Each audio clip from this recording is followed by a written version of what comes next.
आज का रात्रि क्लास है 28 जून 1968।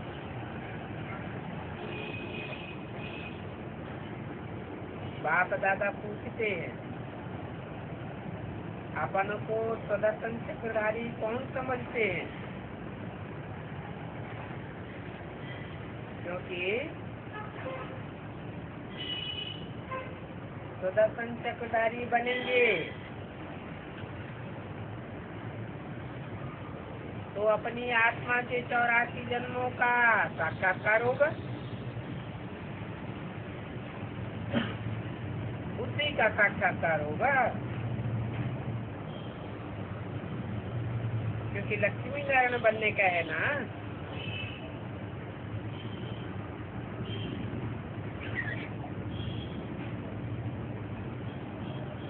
नारायण को सुदर्शन चक्र नहीं देते,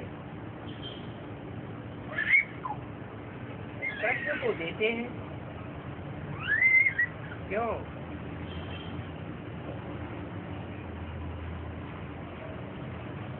कृष्ण की ग्लानि है, नारायण की शास्त्रों में भी कोई ग्लानि नहीं है। क्यों ग्लानि नहीं है? क्योंकि नारायण संपूर्ण स्टेज का यादगार है और कृष्ण को सुदर्शन चक्र दिया है। इसका मतलब है कि वो अपने 84 के चक्र को बार बार स्मृति में लाते हैं।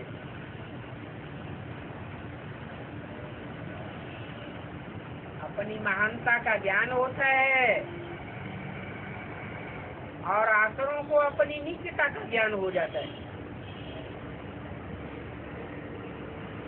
वो दिखाया है सुदर्शन चक्र से असुरों के गले काटते गए।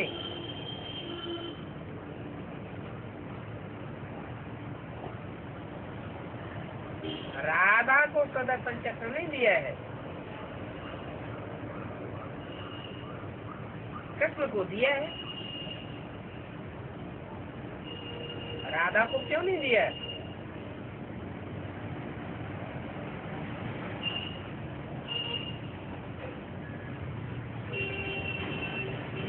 क्योंकि ज्ञान चक्र की जरूरत किनको है? ज्ञान जल कहो, ज्ञान चक्र कहो, जल की जरूरत होती है गंदे कपड़े को।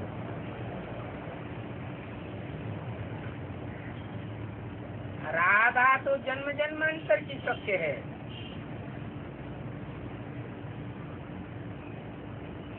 राधे के लिए नहीं कहेंगे अकासुर बकासुर आदि को मारा।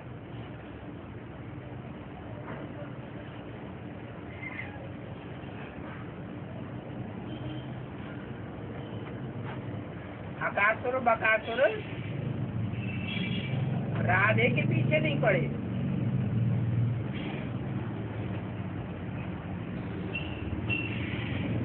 भला ऐसे क्यों कहते हैं, क्यों दिखाते हैं? कृष्ण को सुदर्शन चक्र दिया, राधे को नहीं दिखाते हैं। कृष्ण ने अकासुर बकासुर को मारा तो राधे को क्यों नहीं देते? वास्तव में अभी प्रैक्टिकल में क्या है?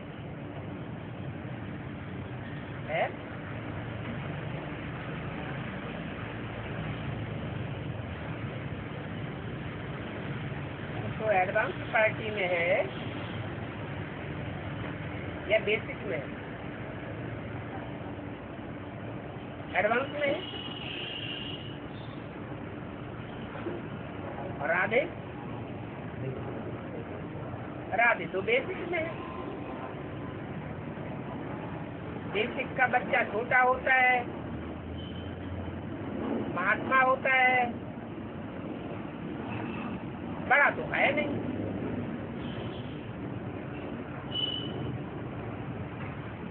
तो वास्तव में राधे को सुदर्शन चक्र के अर्थ का पता ही नहीं।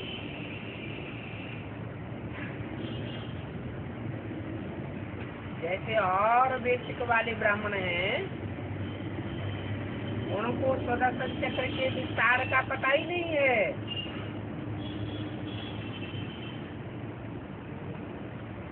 वास्तव में सुदर्शन चक्र दिया है देवताओं को, और देवताएं तो संपूर्ण होते हैं। उनको अपनी आत्मा के आगे पीछे के ज्ञान को जानने की क्या जरूरत है? देवताओं को अगले और पिछले जन्म को ज्ञान होता है क्या? नहीं होता। तो वास्तव में तुम ब्राह्मण हो, सुदर्शन चक्रधारी, और निराकार भगवान ने ही आकर के तुमको सुदर्शन चक्रधारी बनाया है। अगर ना आता तो तुम्हारे अंदर भी मनन चिंतन मंथन का चक्र नहीं चलता।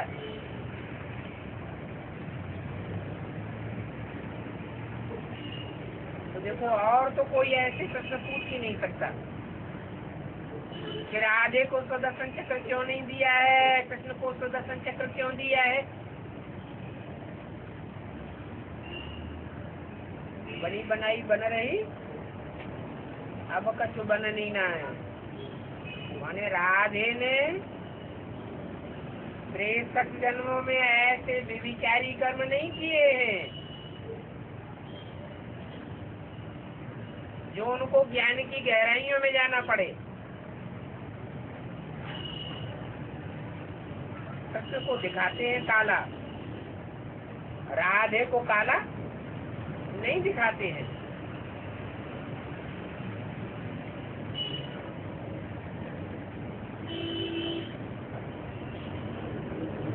कोई को किस न किस बात में, किस पॉइंट में बात में संशय आ जाता है।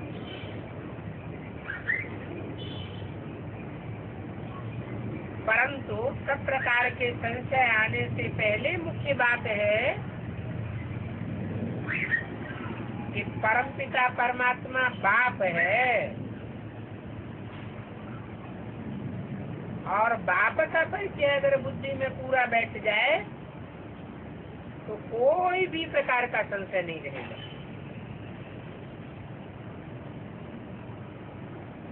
कोई प्रकार का संशय होना नहीं चाहिए। बाप की पहचान हो गई ना, उस निश्चय में ही विजय है।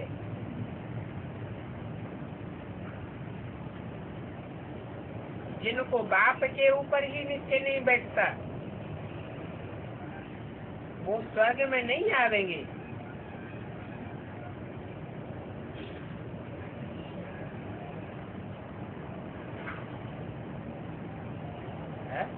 नहीं आवेंगे। माने जीते जी जो पुरुषार्थ कर रहे हैं उस स्वर्ग में तो भले ना आवे, लेकिन शरीर छोड़ने के बाद स्वर्ग में आवेंगे या नहीं आवेंगे? है? जिनको बाप के ऊपर संशय आता है?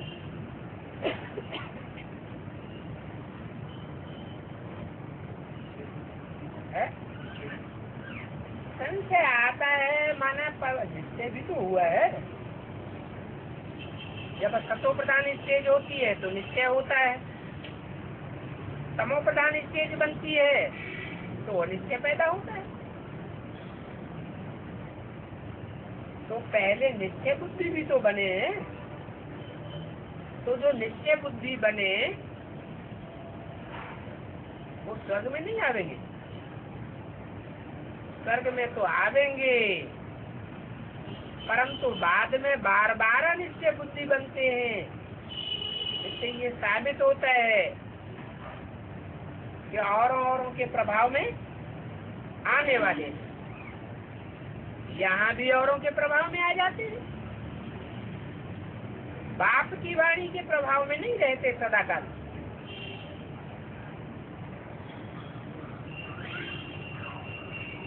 संशय में आने वाले भी मुरली तो सुनते हैं ना।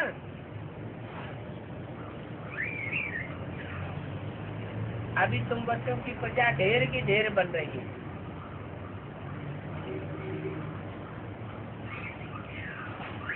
जो संशय में आते हैं वो क्या बन जाते हैं? पवित्रता का पुरुषार्थ तो करते नहीं, पुरुषार्थ नहीं करते हैं तो प्रजा वर्ग में चले जाते हैं। तुम पवित्रता के लिए पुरुषार्थ करते हो तो राजघराने में आते हो, तो तुम्हारी बहुत ढेर की ढेर प्रजा बन रही है। आना ढेर के ढेर से बुद्धि बन पड़ते हैं तो ढेर की ढेर प्रजा बनती है। निश्चय बुद्धि सदा काल के थोड़े निकलते। ये म्यूजियम है, ये प्रदर्शनी है, इसमें ढेर के ढेर आते हैं।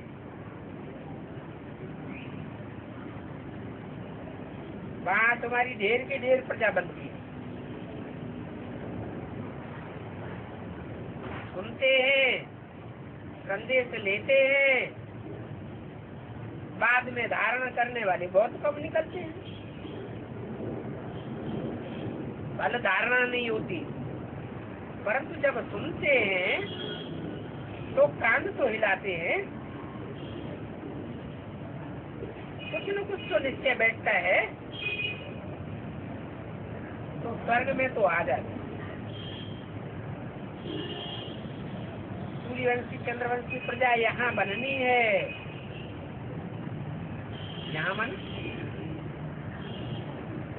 संगम युग में ही साबित हो जाएगा कि कौन कौन है जो चंद्रवंश के फॉलोअर्स बनेंगे और कौन कौन है जो सूर्यवंशी पक्के बनेंगे, बल प्रजा वर्ग में आएंगे। परंतु सूर्यवंशी तो बनेंगे ना। बच्चों से पूछा जाए किसके पास आए हो, तो जो बच्चे हैं वो तो यही कहेंगे कि हम शिव बाबा के पास आए हैं, कि रामचंद्र और कृष्णचंद्र के पास आए हैं। राम और कृष्ण के आगे टाइटल चंद्र का क्यों लगाया जाता है?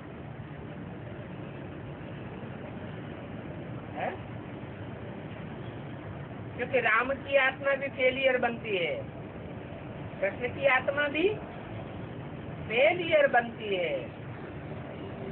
ऐसा अहंकार कोई न करे कि माया मेरे को फेल नहीं करती है। सत्युग में जितने भी आते हैं देवात्माएं, वो साफ पहले सूर्यवंशी और बाद में त्रेता में चंद्रवंशी तो बनते हैं ना।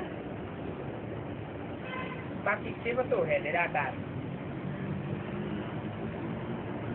और वो तो सदा शिव है, सदैव ही निराकारी स्टेज में रहने वाला है। देह भान में कभी आने वाला है ही नहीं, देह का सुख भोगता ही नहीं, तो निराकार के पास कैसे जाएंगे?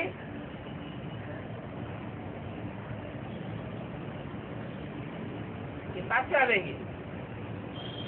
पास और दूर जाना किसके लिए होता है? साकार के लिए या निराकार के लिए? साकार के लिए कहेंगे। बाकी शिव तो जो निराकार है, जिसकी बिंदी का ही नाम शिव है, वो तो शरीर छोड़ करके मुक्तिधाम वापस चले जाते।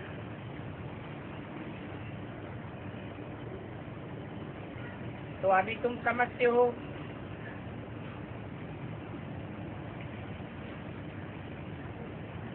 कि जो सदा शिव है, निराकार है,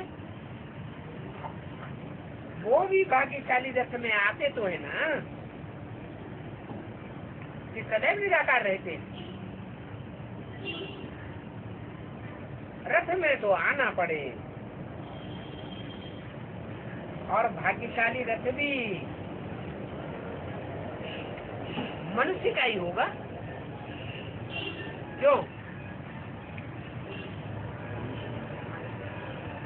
भगवान के तो शास्त्रों में जानवरों के भी अवतार दिखाए हैं। वो क्यों दिखाए?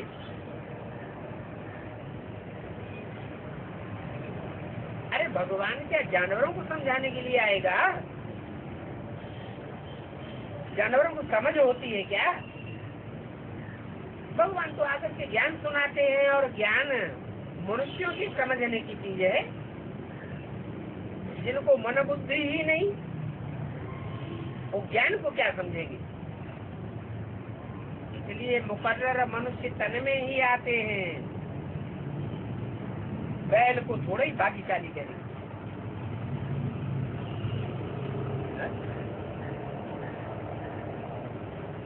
भाग्यशाली किसको कहेंगे? मनुष्य तन को भाग्यशाली दुर्भाग्यशाली कहा जाता है, या जानवरों को भाग्यशाली दुर्भाग्यशाली कहा जाता है? जानवरों को कोई भाग्यशाली कहेगा? वो तो है ही दुर्भाग्यशाली। मनुष्य नर से देवता बनता है। जानवरों की आत्मा तो फिर भी सत्युग में जाकर के क्या बनेगी? जानवर ही तो बनेगी, देवता तो नहीं बन जाएगी। बाप कहते हैं अभी तुम बच्चे पदमा पदम भाग्यशाली हो।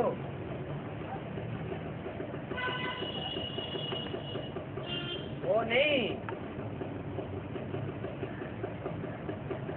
वह बच्चे नहीं, यह नहीं, तुम बच्चे। तो माने तुम किसको कहा जाता है? जो सन्मुख होते हैं उनको तुम कहा जाता है। माना बाप के सन्मुख होकर के जो पढ़ाई पढ़ते हैं वो बच्चे देवताएं बनते हैं। नर से डायरेक्ट इसी जीवन में नारायण बनते हैं, और भगवान उनको बनाते हैं। तो देवताओं को पदम की निशानी देते हैं। पदम माना कमल का फूल। उन देवताओं ने अपने जीवन में जीते जी ऐसा पुरुषार्थ किया है नरतन से कि कीचड़ की दुनिया में रहते हुए भी बुद्धि कीचड़ से उपराम बन करके रहती है। ये निशानी कहाँ की यादगार है?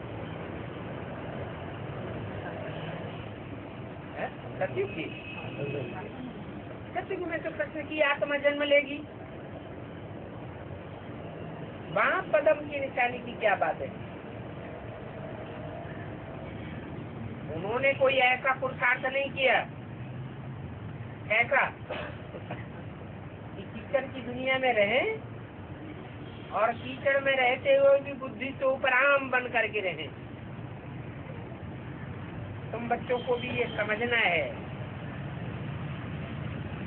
कि पढ़ाई के अनुसार मर्तबे में बहुत फर्क हो जाता है। पढ़ाई का भी अहम ऑब्जेक्ट होता है। जो बेसिक ज्ञान ले रहे हैं उनकी भी पढ़ाई है, लेकिन उनकी प्योरिटी की अहम ऑब्जेक्ट और तुम्हारी प्योरिटी की अहम ऑब्जेक्ट में क्या फर्क है? कोई फर्क है या नहीं है? क्या फर्क है? नहीं, नर से नारायण तो बनते हो, लेकिन क्या विशेष पुरुषार्थ करते हो जो तुम नर से नारायण डायरेक्ट बन जाते हो, और वो डायरेक्ट नर से नारायण नहीं बनते, बीच में प्रिंस बनना पड़ता है? हाँ, क्योंकि तुम कीचड़ की दुनिया में रह करके भी बुद्धि से उपराम बन करके रहते हो, तो मर्तबे में बहुत फर्क हो जाता है। उनकी मर्तबा कैसे प्राप्त करेंगे? है? अरे ऊंचा ऑब्जेक्ट धारण करेंगे तो उच्च मर्तबा मिलेगा। एम ऑब्जेक्ट ही नीचा होगा तो मर्तबा भी नीचे मिलेगा। तुम्हारा जो मर्तबा है वो प्योरिटी के आधार पर, पढ़ाई के आधार पर है। तुम पढ़ाई बहुत ऊंची किस्म की पढ़ते हो। वो है दूरबाज कुशबाज। क्या दूर रहते हैं, फिर समझते हमने बेकारों पर विजय प्राप्त की। और तुम दूर नहीं रहते हो, घर गृहस्थ में रहते हो, घर गृहस्थ के कीचड़ में रहते हो, फिर भी बुद्धि से उपराम हो जाते हो। शिव बाबा डायरेक्शन देते हैं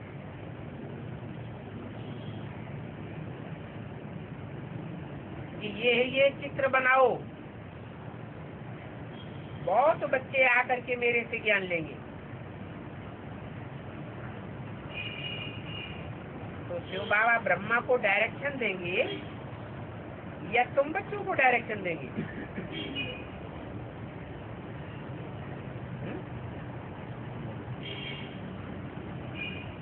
इसको डायरेक्शन देंगे। क्यों? तुम बच्चों को डायरेक्शन क्यों देंगे? ब्रह्मा बाबा को डायरेक्शन क्यों नहीं देंगे? कारण क्या? नहीं, ब्रह्मा बाबा जो है उनके कानों ने सुना तो सबसे पहले, सुना हुआ धारण भी किया, लेकिन मन का मंथन नहीं चला, सुदर्शन चक्र नहीं घूमता है। और तुम मंथन करके ये बात निकालते हो कि पवित्रता की गहराई क्या है, ज्ञान की गहराई क्या है। तुम समझदार हो, जो कि मूल्य के पॉइंट हैं। सुनना बड़ी बात है या सुन करके उन पर मंथन करना बड़ी बात है? मंथन करना बड़ी बात है। मंथन करके जो मक्खन निकलता है, उस मक्खन को, उस सार को जीवन में धारण करना, यही बड़ी बात है।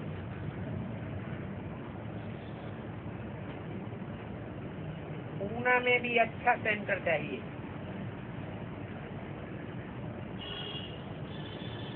परंतु कोई से मांगना नहीं है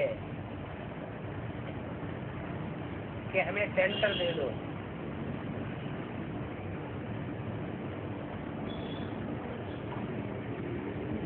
बच्चे कहते हैं कि मांगने के सिवाय कोई देता नहीं है।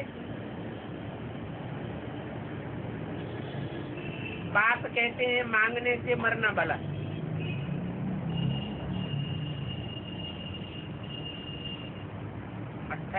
की वाणी का तीसरा पेज। मांगना ठीक नहीं है, ज्ञान सुनाते जाओ, निश्चय बुद्धि बनाते जाओ। पक्का निश्चय बुद्धि हो जाएगा तो आपे ही देगा या मांगने से देगा? है?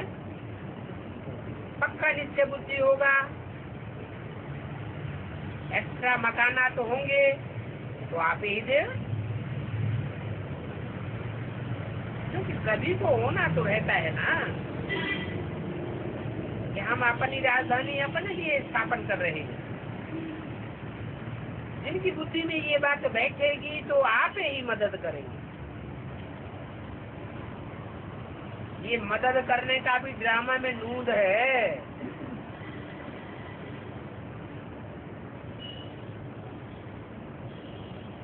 मांगना ठीक नहीं है। ड्रामा में कोई बच्चे राइट कदम को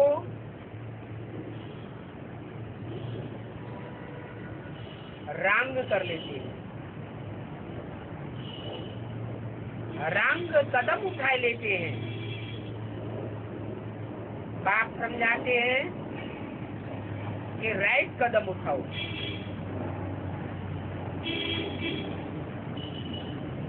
भक्ति मार्ग में चंदा आदि मांगते हैं,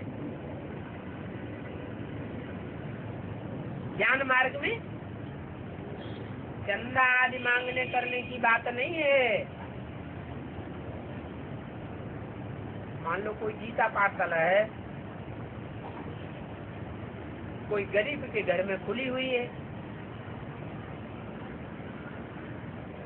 उनके पास टीवी आदि नहीं है।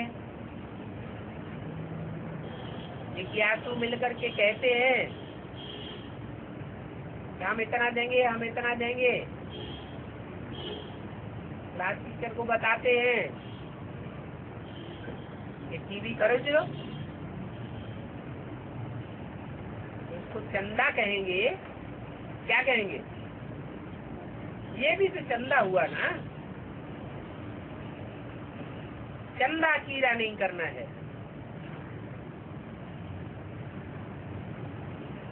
दिया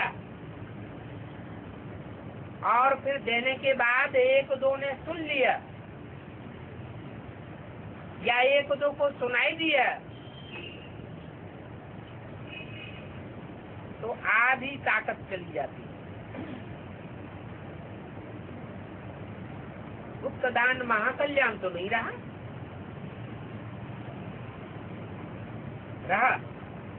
नहीं रहा। बाप गुप्त है और बाप का ज्ञान भी गुप्त है।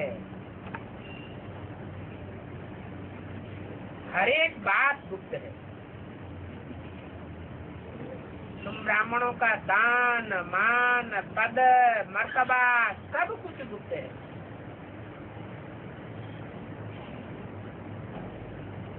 हम ब्राह्मण बच्चे आपस में मिलकर ही मकान बनाते हैं।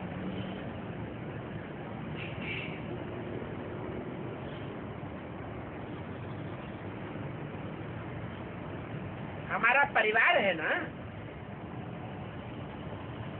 हम औरों से क्यों मांगे? मांगना नहीं।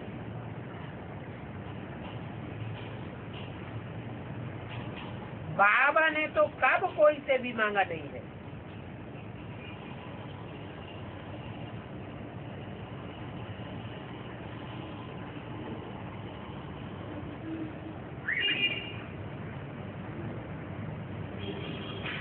ब्रह्मा बाबा के जमाने में भी इतने सेंटर्स खुले, क्या कोई से मांगा? मांगा कोई से नहीं। बच्चे तो बहुत हैं।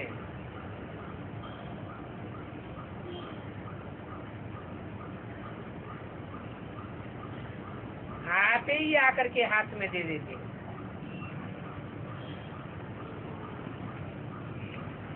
परंतु बाबा कब हाथ ऐसे नहीं करते।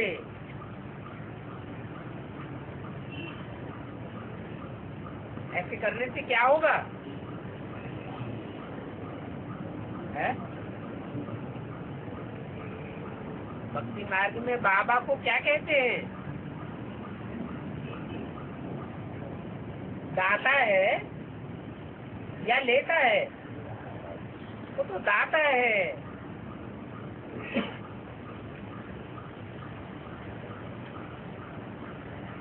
राजाओं के पास कुछ देने कोई जाते थे तो राजाएं कब अपने हाथ में नहीं लेते थे।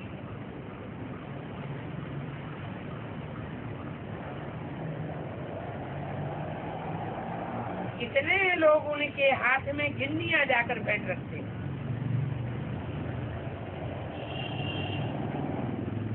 परंतु वो सेक्रेटरी की तरफ इशारा कर देते। उनको पता है सेक्रेटरी को लेना है।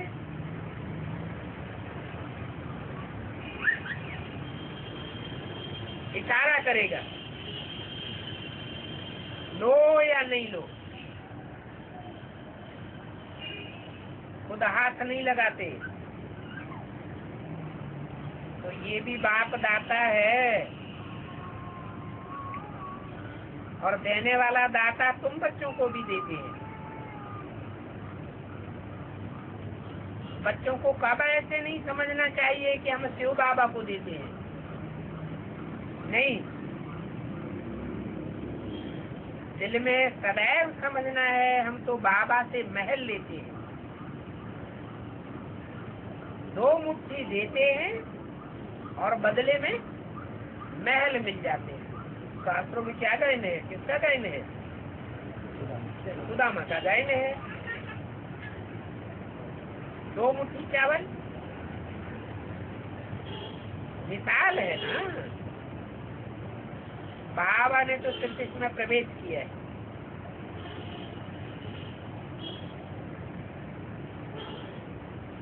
तो जिसमें प्रवेश किया है वो भी लेते नहीं है।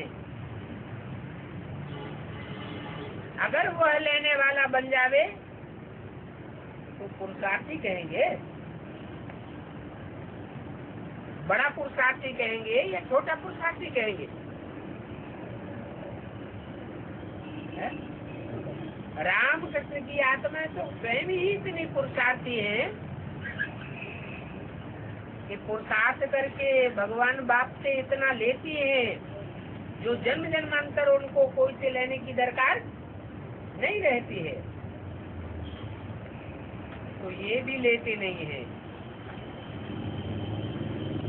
आप जैसे उनकी हो जाती है। और बुद्धि भी कहती है ये तो साफ खलास हो जाना है,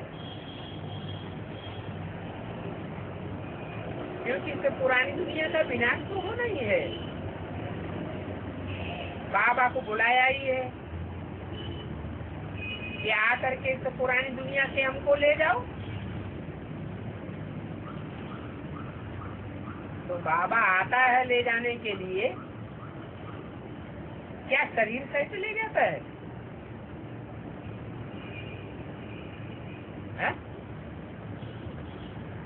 शरीरों को ले जाता है, आत्मा को ले जाता है।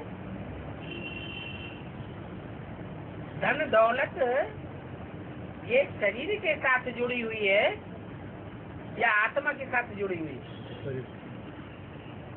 बाबा आया हुआ है, जरूर ले जाएगा और जाना भी जरूर है। ये दुनिया भी नई से पुरानी, फिर पुरानी से नई दुनिया बननी ही है। तुम बच्चे जानते हो, दुनिया वाले नहीं जानते हैं कि स्थापना तो होनी ही है। इस स्थापना को कोई रोक नहीं सकता। और गायन भी है, ब्रह्मा द्वारा स्थापना गायन है। गायन कहाँ पूरा हुआ? ब्रह्मा ने तो शरीर छोड़ दिया। जब द्वारा ही चला गया, मीडिया ही चला गया, तो स्थापना कैसे होगी?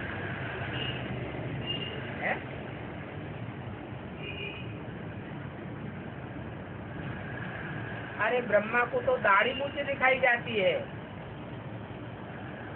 और दाढ़ी मूंछ वाले जितने भी हैं वो सब दुर्योधन दुशासन है। उनके द्वारा स्वर्ग के गेट नहीं खुलवाते। ये ब्रह्मा भी दाढ़ी मूंछ वाला जब शरीर छोड़ करके कोई माता के तन में प्रवेश करता है, तब माता के द्वारा जगदम्बा बनता है। तब जगदम्बा के रूप में पूजा होती है। फिर जगदम्बा तो हो चाहे ब्रह्मा तो, ब्रह्मा माने भी बड़ी माँ, जगदम्बा माने भी संसार की, जगत की बड़ी से बड़ी माँ। तो ये बहुत सहज बात है, ब्रह्मा द्वारा स्थापना। और ये भी पक्की बात है कि बाप के रूप में एक के सिवाय और कोई दूसरे में प्रवेश नहीं करते हैं।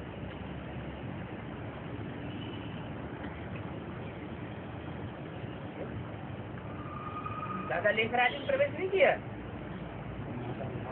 प्रवेश तो किया, लेकिन नाम क्या रखा? ब्रह्म।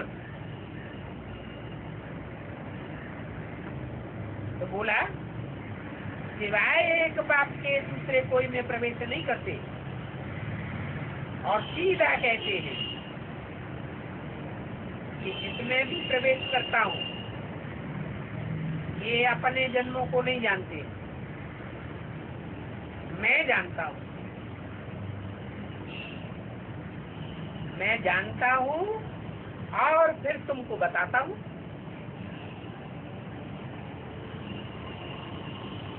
अनेक जन्मों की गुह्यता की बात मैं जानता हूँ तो तुमको बताता हूँ, जानता नहीं हूँ तो बता भी नहीं सकता।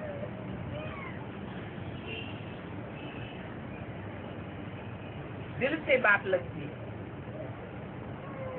बरोबर। आत्माएं परमात्मा अलग रहे बहुकाल, इस समय की बात है?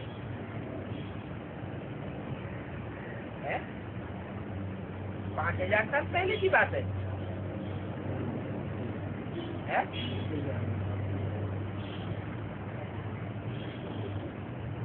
5000 साल पहले की बात तो हो ही नहीं सकती।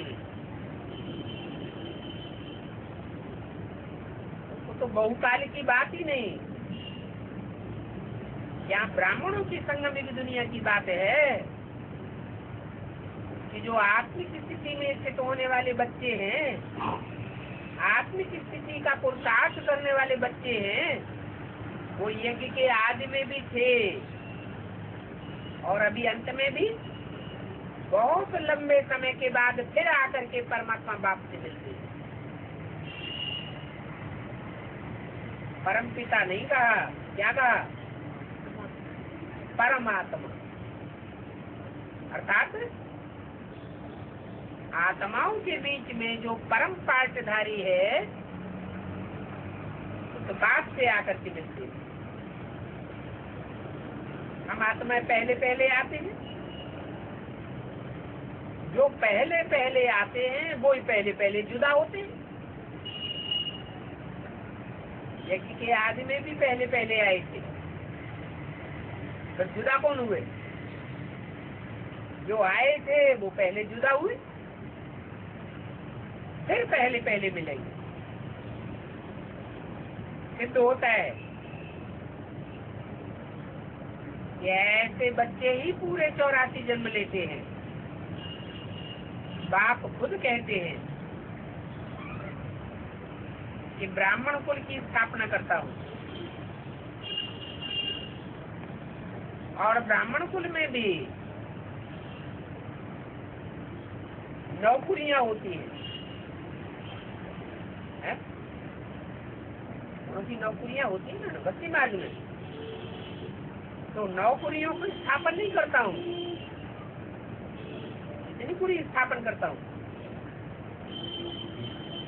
वंश और चंद्रवंश की स्थापना करता हूँ,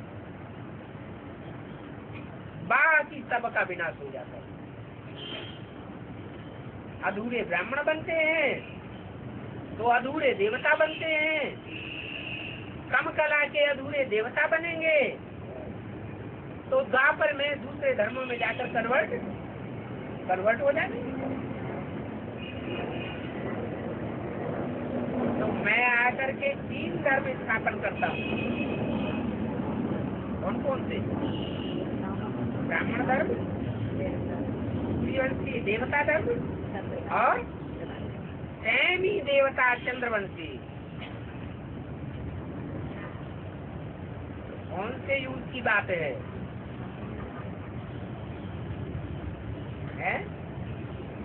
3 धर्मों की स्थापना ये संगम युग में ही आकर के करता हूँ। तो जो यहाँ पक्के ब्राह्मण बनते हैं वो फिर संपूर्ण निर्विकारी देवताएं भी बनते हैं, और जो यहाँ संपूर्ण निर्विकारी बनते हैं संगम युग में, वही फिर रावण राज्य में अंत में जाकर के संपूर्ण भिखारी भी बनते। ये संग के रंग की बलिहारी है। ऊंच से ऊंच के संग के रंग में आते हो तो तुम संपूर्ण निर्विकारी बन जाते हो, और नीचे से नीचे रावण के संग के रंग में आते हो तो तुम संपूर्ण भिखारी बन जाते हो। नहीं बनते। और सारी दुनिया संपूर्ण भिखारी नहीं बनती।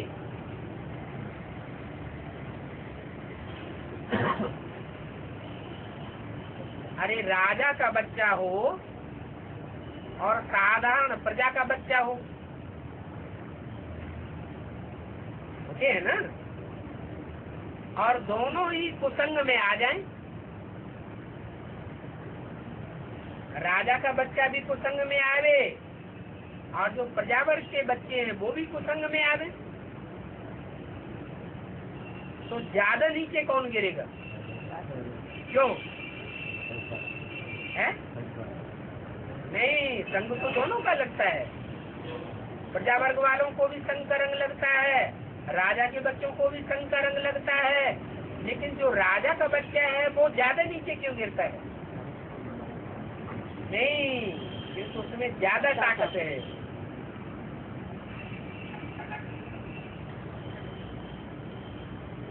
ज्यादा ताकत है तो नीचे गिरने की भी ताकत ज्यादा है और ऊंचा उठने की भी ताकत ज्यादा है।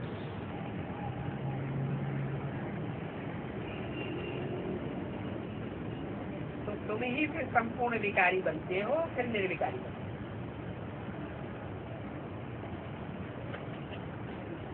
ये दुनिया जो है, सारी दुनिया के लोग उनके लिए नहीं कहेंगे संपूर्ण विकारी फिर संपूर्ण निर्विकारी बनते हैं क्या? किस के लिए कहेंगे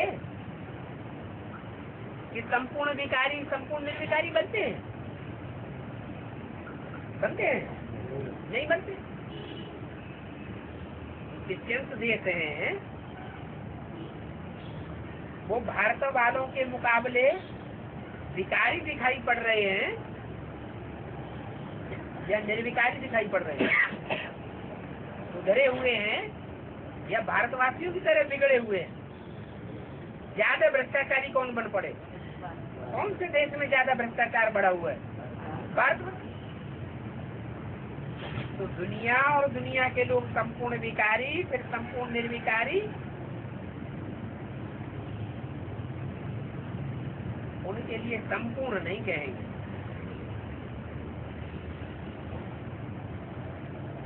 तुम बच्चों को तो बहुत खुशी होनी चाहिए, तुम पढ़ रहे हो,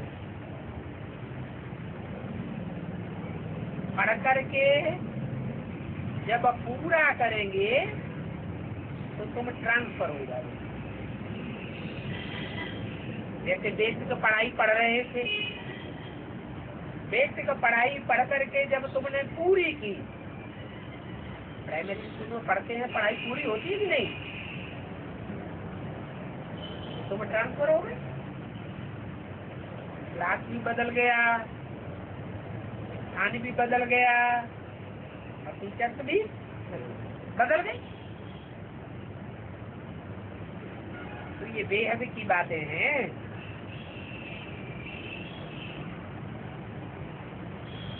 बाकी शिव बाबा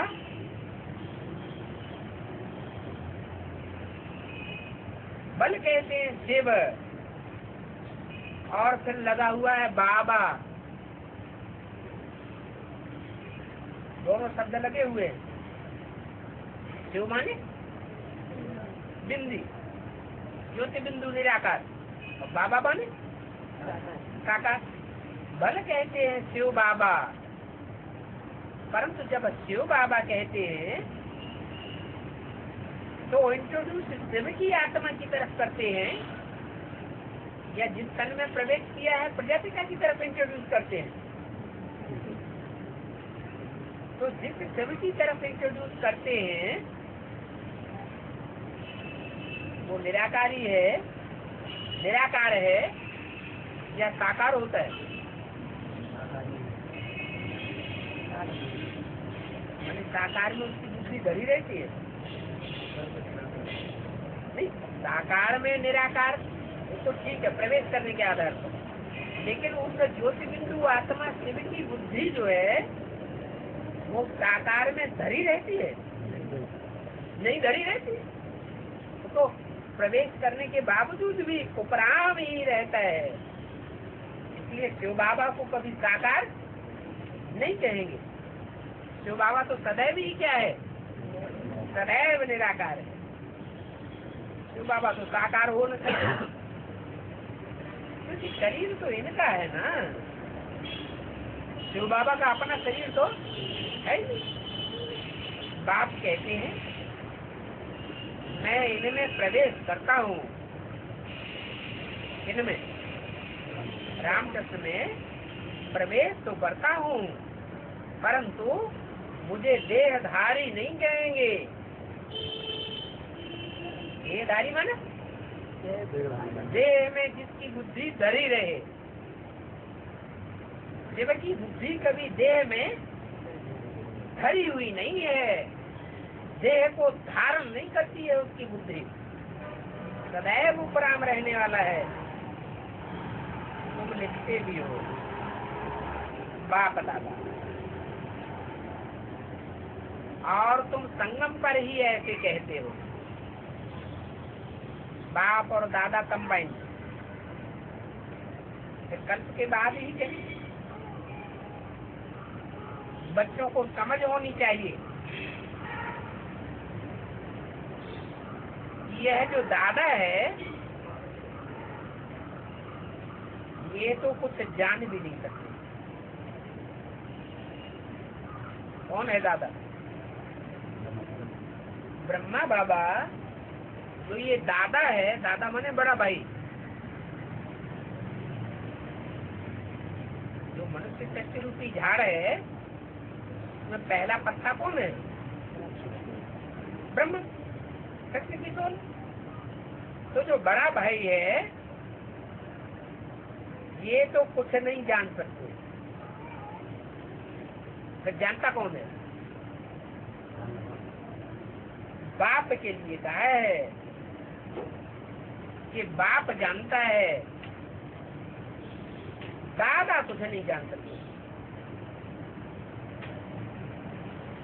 ये भी तो तुम्हारे जैसा था ना, तो महिमा इनकी कुछ नहीं है। शास्त्रों में जो महिमा है किसकी है? जिनका पुरुषार्थ संपूर्ण होता है उनकी महिमा होती है, और जिनका पुरुषार्थ अधूरा रह जाता है उनकी महिमा नहीं होती है। तो महिमा इनकी कुछ नहीं है, महिमा तो एक की ही है जो हमको ऐसा बनाती है। महिमा एक बिंदी की है, ये कहेंगे? क्यों नहीं कहेंगे? बिंदी जो है उसकी महिमा भी कुछ नहीं और उसकी ग्लानि भी कुछ नहीं, वो तो निर्गुण है। निर्गुण की महिमा और ग्लानि की बात ही नहीं होती। महिमा और ग्लानि किसकी होती है? शरीरधारी की होती है। तो जिस एक की महिमा है जो हमको ऐसा लक्ष्मी नारायण जैसा बनाते हैं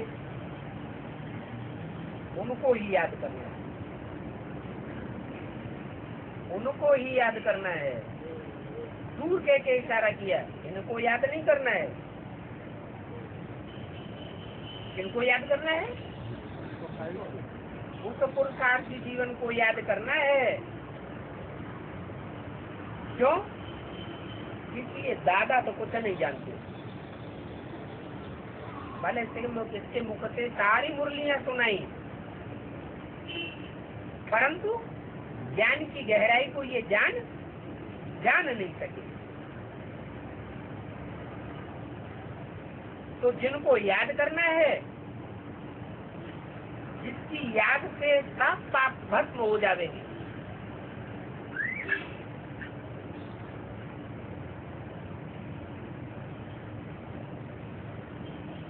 उसके लिए ही कहते हैं माम एकम याद करो। क्या मतलब? माम माने मुझे एक बिंदी को याद करो। जब एक कहते हैं तो जरूर साकार की तरफ इंट्रोड्यूस करना होता है।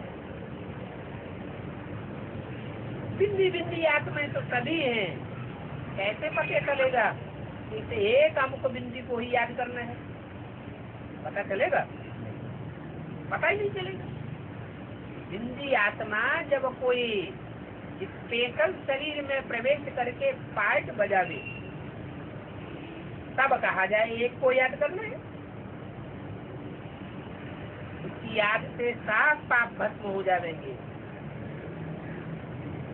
मनुष्य को भगवान कहना,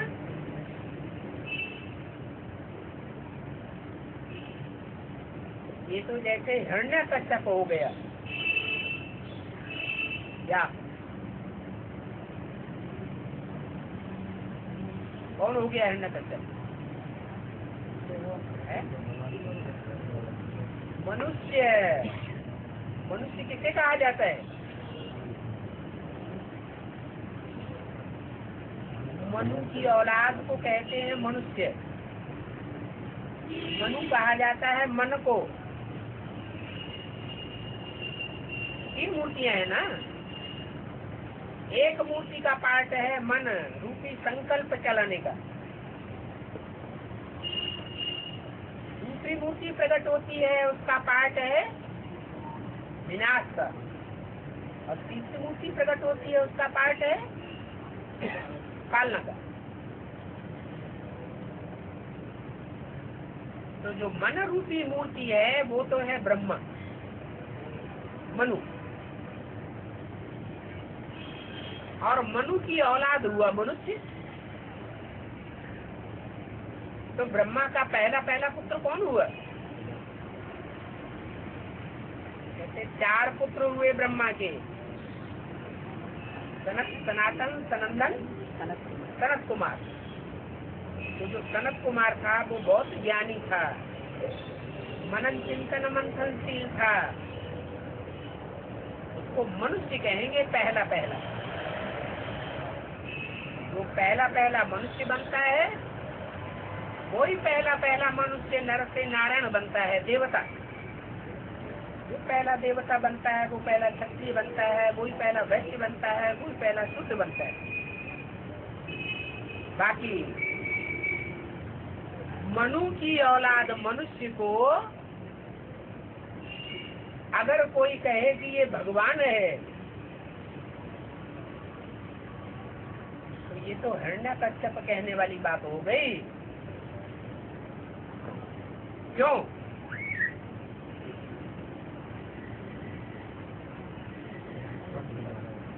हाँ, मनुष्य का तो मन चलायमान होता है, मन चंचल होता है। भगवान का मन चंचल होता है क्या? अरे देवताओं का ही मन चंचल नहीं होता है, तो भगवान का मन कहाँ से चंचल होगा? तो मनुष्य को भगवान नहीं कह सकते। कोई मनुष्य अपने को अगर कहे कि मैं भगवान हूँ, या मेरे में भगवान प्रवेश करता है, भगवान का पार्ट मेरा है, तो बाबा उसे क्या कहते हैं? ऐसा कहने वाला खुद भगवान नहीं है। क्या है? हिरण्यकश्यप है। बाप क्लियर बात बताते हैं। मैं इस रस में आता हूँ, जिसने ऑल राउंड पूरा चक्कर लगाया है, एक दिन भी कम नहीं, पूरा 84 का चक्कर लगाया है। तो तुम बच्चों को बहुत खुशी होनी चाहिए।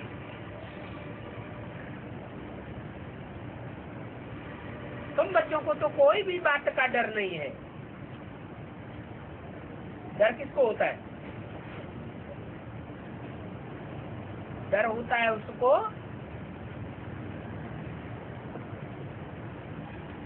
जो झूठ होता है, चोर होता है। चोरी की है तो डर होता है कहीं पकड़ा न जाऊं। तुम तो सत्य को फॉलो करते हो, तुमको कोई बात का डर नहीं है। जैसे बाप निर्भय है वैसे ही बच्चे भी निर्भय होने चाहिए, निर्भय भी होना चाहिए और निर्वैर भी होना चाहिए। क्या निर्वैर माने? कोई से भी बैर भाव रखने वाले नहीं।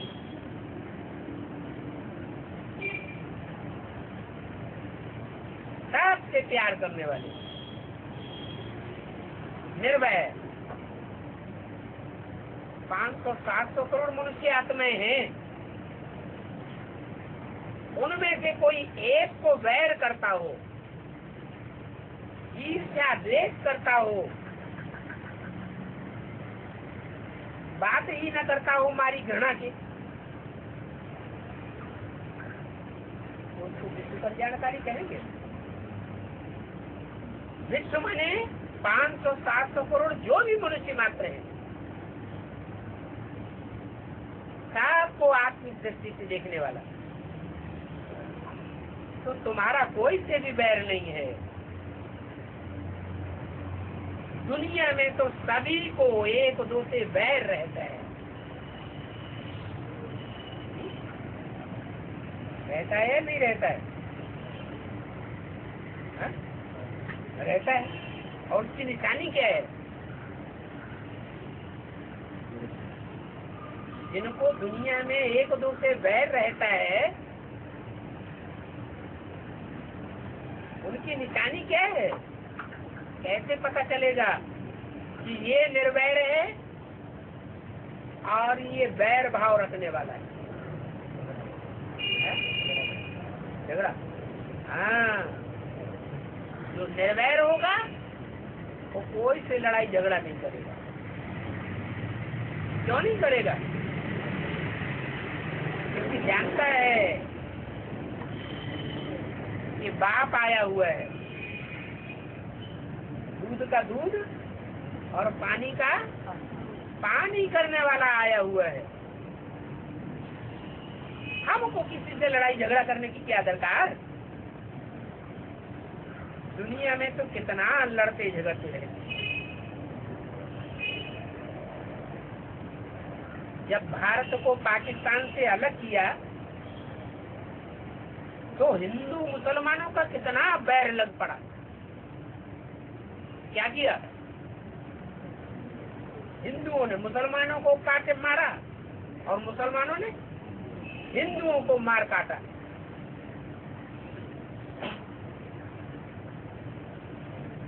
तो आदि की बात थी। अभी तो अंत में पिछाड़ी में रक्त की नदियां बहेंगी। क्या? जैसे नाले में पानी बहता रहता है ना, नदी नालों में, ऐसे पानी नहीं देखने में आवेगा। क्या देखने में आवेगा?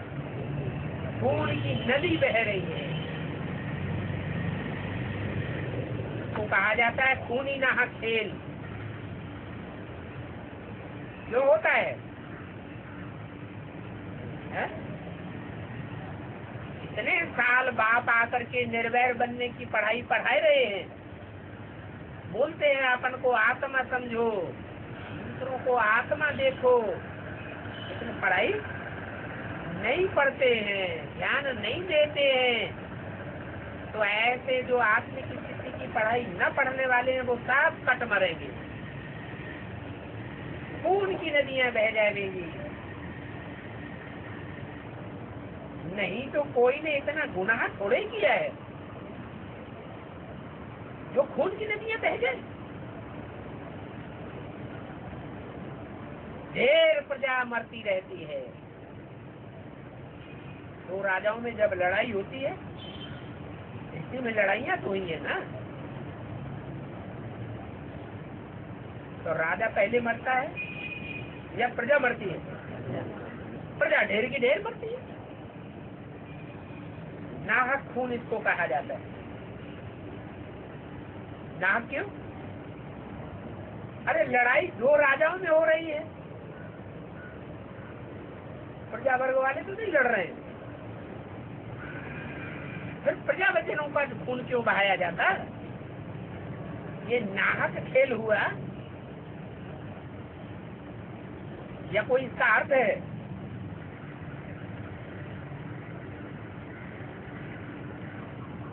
प्रजा का खून क्यों बहाया जा रहा है? नाहक प्रजा का खून बहाया जाता है। अभी तुम आत्माओं को तो प्यार रहता है परमपिता परमात्मा, देह अभिमानी नहीं हो, आत्मा अभिमानी हो, इसलिए प्यार रहता है। तुम्हारा कोई शरीर से प्यार नहीं है, जानते हो। हर आत्मा हमारा भाई है। वो आत्मा प्रकृति के मध्य में रहती है, तो आत्मा को देखना चाहिए प्रकृति के बीच में, देह को क्यों देखना चाहिए? तो ये प्रैक्टिस करनी पड़ेगी आत्मा को देखने की। सवेरे सवेरे ये प्रैक्टिस अच्छी करनी चाहिए, कूटना चाहिए उठते ही 10-15 मिनट। क्या कि मैं ज्योति बिंदु आत्मा हूँ, स्टार हूँ। जो भी सामने आए उसको किस रूप में देखें?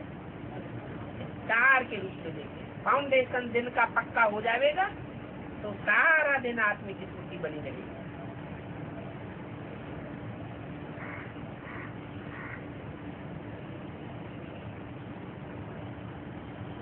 आत्मा बाप को देखती है और बाप बच्चों को देखती है। तो बाप को देखते देखते, याद करते करते पाप कट जाते हैं।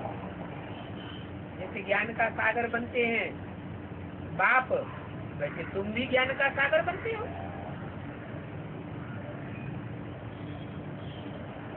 और कोई फर्क थोड़ा ही है बाप में और तुम्हारे में।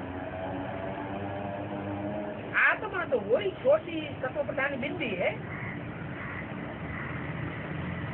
सत्य की आत्मा भी पढ़ाई से यह बनी है। आत्मा तो वही है ना, वही आत्मा प्योर होने से फिर उनमें कितनी कशिश आ जाती है। क्या नाम पड़ता है? माने आकर्षित करने वाला। जहां नजर जावेगी, जिनको भी देखेंगे, मुख से ज्ञान लंबा लंबा सुनाने की दरकार नहीं रहेगी। क्या होगा रिजल्ट? देखने मात्र से ही आत्मा उस तरफ खींची चली आ गई। सभी को खींचते हैं। क्या सभी को? माने चाहे जिस धर्म वाला हो, चाहे जिस जाति वाला हो, स्त्री हो या पुरुष हो, बच्चा हो या नौजवान हो, बूढ़ा हो, जो भी देखेगा वो खींचा चला आएगा। अच्छा, बच्चों को गुड नाइट और नमस्ते।